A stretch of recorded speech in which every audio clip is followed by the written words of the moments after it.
कृपया अपनी कुर्सी की पेटी बांध लें, क्योंकि हम जा रहे हैं 90 के दशक में, back in the 90s।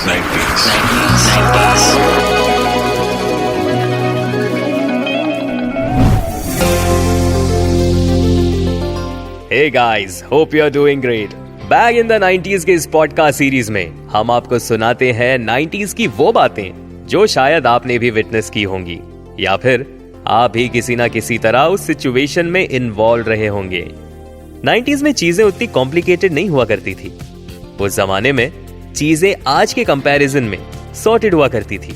For example, summer vacation. Back in the 90s के इस पॉडकास्ट एपिसोड में आज हम बात करेंगे समर वेकेशन की। समर वेकेशन उन दिनों में हमारे लिए एक आजादी का पल हुआ करता था। एक ऐसा पल जिसमें किसी भी तरह की कोई रिस्ट्रिक्शंस नहीं हुआ करती थी। पेरेंट्स सिर्फ इतना ही कहते थे कि टाइम पे खाना खाने आ जाना, किसी को चोट मत पहुंचाना और खुद चोट लगा के मत आना। शॉर्ट एंड सिंपल इंस्ट्रक्शंस हुआ करते थे। यहां हम 90s की बात कर रहे हैं। उन दिनों में मैं जिस इंग्लिश स्कूल में जाया करता था, वहां बहुत रूल्स एंड रेगुलेशंस हुआ करते थे। जैसे हमें स्टाइलिश हेयर कट करने नहीं दिया जाता था। अगर कोई बच्चा वैसे बाल काट कर आ जाए तो उसे कैलेंडर में रिमार्क मिलता था, और उन दिनों कैलेंडर में रिमार्क मिलना वाज द बिगेस्ट सिन। हमारे दोस्त तक उस दिन क्लास में बात नहीं करते थे। अगर किसी वजह हमें कैलेंडर में रिमार्क मिल जाए तो उनका बर्ताव ऐसा होता था जैसे कि वो हमें जानते भी नहीं है। इसलिए कुछ बच्चे उस समर वेकेशन में स्टाइलिश हेयर कट किया करते थे। अब हम आजकल के स्कूल के बच्चों को देखते हैं तो हम 90s के बच्चे फॉर श्योर यही सोचते होंगे कि काश हम भी ऐसे स्कूल में जा पाते, और कुछ ये सोचते होंगे कि इनके स्कूल वाले ऐसे फंकी हेयर स्टाइल कैसे अलाउ कर सकते हैं, because school is all about discipline. Summer vacation में उन दिनों क्रिकेट का बहुत क्रेज हुआ करता था। 90s ये वो दौर था जहां सचिन तेंदुलकर जब 0 पर आउट हो जाता था तो लोग न सिर्फ टीवी बंद कर देते थे, बल्कि स्टेडियम में बैठे भारतीय सपोर्टर्स भी मैच छोड़कर बाहर आ जाते थे। उन दिनों जो भी प्लेयर अच्छा खेलता था उसे सचिन तेंदुलकर कहते थे। बच्चे आपस में बात किया करते थे कि MRF की बैट ही सबसे अच्छी बैट होती है, क्योंकि सचिन तेंदुलकर की बैट पर MRF लिखा हुआ होता था। और ये कंफ्यूजन सिर्फ बच्चों को ही नहीं था, बल्कि बड़ों को भी ऐसा लगता था। बहुत कम लोग थे जिन्हें पता था कि MRF एक टायर कंपनी है और वो कोई बैट नहीं बनाती। लेकिन स्ट्रेंज बात तो ये थी कि स्पोर्ट्स की दुकान में MRF का स्टिकर चिपका के लोगों ने बैट बेचना शुरू कर दिया था। समर वेकेशन में दिन भर बाहर खेलकर हमारी स्किन टैन हो जाया करती थी। हम जहां चौल में रहते थे वहां सब कुछ डिसाइड करते थे कि 10 बजे सुबह क्रिकेट, 12 बजे घर में लंच, 4 बजे क्रिकेट, 7 बजे सनसेट के बाद लूडो या फिर नेम प्लेस एनिमल थिंग खेलते थे, या फिर हम एक दूसरे को खुद की बनाई हुई भूत की कहानी सुनाया करते थे, जो कि हॉन्टेड कम और हिलेरियस ज्यादा हुआ करती थी। मुंबई में तो वैसे लाइट बहुत कम ही जाती थी, लेकिन जब भी जाती थी हमारे यहाँ चौल में बहुत मस्ती हुआ करती थी, और चांद की रोशनी से पूरी चौल अलग ही लगती थी। हम लोग मोमबत्ती जलाकर हॉन्टेड गाना गाते थे, डरावनी आवाजें निकालते थे, छोटे छोटे बच्चों को डराते थे। अब ये समर वेकेशन तो बच्चों का हुआ करता था, लेकिन पेरेंट्स के लिए वो 2 महीने सिर दर्द से कम नहीं था। हर जगह मस्ती, हर जगह शोर शराबा। उन दिनों WWE के ट्रम्प कार्ड्स आया करते थे। आजकल के बच्चे जहां UNO कार्ड्स या फिर ऊनो कार्ड से खेलते हैं, हम उन दिनों में WWE के ट्रम्प कार्ड से खेला करते थे।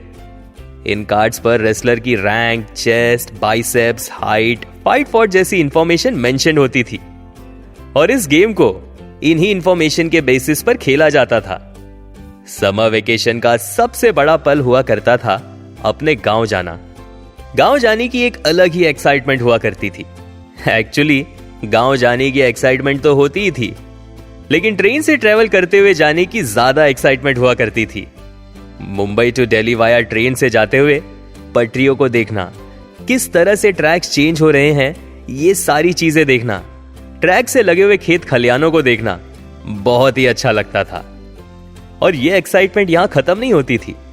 अलग अलग प्लेटफॉर्म्स में जब गाड़ी रुकती थी तो वहां उन प्लेटफॉर्म्स में उतरकर तरह तरह के खाना खाना, मिठाइयां खाना, यानी फुल ऑन एंजॉय। हाँ, अब ये बात और थी कि अंट शंट खाने के बाद पेट में गड़बड़ शुरू हो जाती थी। और हाँ, अंट शंट खाने का अंजाम क्या होगा ये हमें पहले से ही पता होता था और हम उसके लिए पहले से ही तैयार रहते थे। गांव पहुंचते ही एक अलग ही मजा आता था। आजकल तो गांव में बिजली आ गई है, सारी सुविधाएं भी मौजूद है, लेकिन उन दिनों गांव की तरह ही हुआ करता था। बिजली होती थी लेकिन कब तक है उसका कुछ पता नहीं होता था। खेत में जाकर हल लगाने को दिल करता था, लेकिन सब कहते थे कि तुम अभी बच्चे हो, तो हम सिर्फ बीज बोने का काम करते थे। ये मोबाइल का जमाना नहीं था, या फिर ऐसे कह सकते मोबाइल थे लेकिन बहुत महंगे हुआ करते थे, हर कोई उसे अफोर्ड नहीं कर सकता था, और टेलीफोन भी बहुत कम लोगों के घरों में मौजूद हुआ करते थे। उन दिनों में गांव जाना यानी एक्चुअल मायनों में गांव को एक्सप्लोर करने के जैसा हुआ करता था। गांव में जब भी बारिश होती थी तो रेनबो भी दिखाई देता था। अब हम मुंबई में रहने वालों के लिए रेनबो देखना यानी बहुत बड़ी बात होती थी, लेकिन वहां जो लोग गांव में रहते थे वो लोग हमारे रेनबो को देखकर जो एक्साइटमेंट है उस पर हंसा करते थे। उनका कहना था कि रेनबो तो वहां हर ऑल्टरनेट डेज पर निकल आता था, लेकिन फिर भी हमें रेनबो देखने में बड़ा मजा आता था। समर वेकेशन खत्म होने के कुछ दिन पहले ही हम वापस मुंबई अपने घर लौट आते थे, क्योंकि वेकेशन खत्म होने के बाद हमें अगली क्लास के लिए बुक्स लेने होते थे। बुक्स पर कवर लगानी होती थी और हम इन सारी चीजों को लेकर भी बहुत एक्साइटेड रहते थे। अब बुक्स पर कवर तो ब्राउन ही लगाते थे, लेकिन एक चीज होती थी जो हमारे बुक्स को दूसरों के बुक से हटकर दिखाती थी, और वो था नेम का स्टिकर, जो हम कवर लगाने के बाद बुक्स पर लगाते थे। उन दिनों बच्चे आपस में ही कंपटीशन किया करते थे कि सबसे अच्छा और यूनिक नेम स्टिकर किसका होगा। स्टेशनरी की दुकान में बच्चे जाकर अपने फेवरेट कार्टून या फिर WWE के रेसलर्स के स्टिकर्स या शक्तिमान वाले स्टिकर्स या फिर कोई कार्टून कैरेक्टर्स के स्टिकर्स ले आते थे। आजकल के जमाने में बच्चे तरह तरह के गिफ्ट्स मांगते हैं, लेकिन उन दिनों हम अपने मम्मी या डैडी से पेन पेंसिल लेने की जिद किया करते थे, और ये पेन पेंसिल हमारे लिए सबसे बड़ी चीज हुआ करती थी। और जब हमें वो मिल जाता हम बहुत प्राउड फील किया करते थे कि हमारे पास वो पेन पेंसिल है। उन दिनों में एक और शार्पनर आया करता था जो एक बड़े से बॉक्स के आकार का था, और उस पर ग्राइंडिंग मशीन जैसे एक ड्रिल हुआ करता था, और उसमें पेंसिल एक तरफ से डालना होता था और फिर ड्रिलिंग की जाती थी, जिससे पेंसिल अच्छी तरह से शार्प हो जाती थी और उसका छिलका या फिर कचरा उसी बॉक्स के अंदर रह जाता था। और वो शार्पनर बहुत कम लोगों के पास होता था। वो दिन भी क्या दिन थे।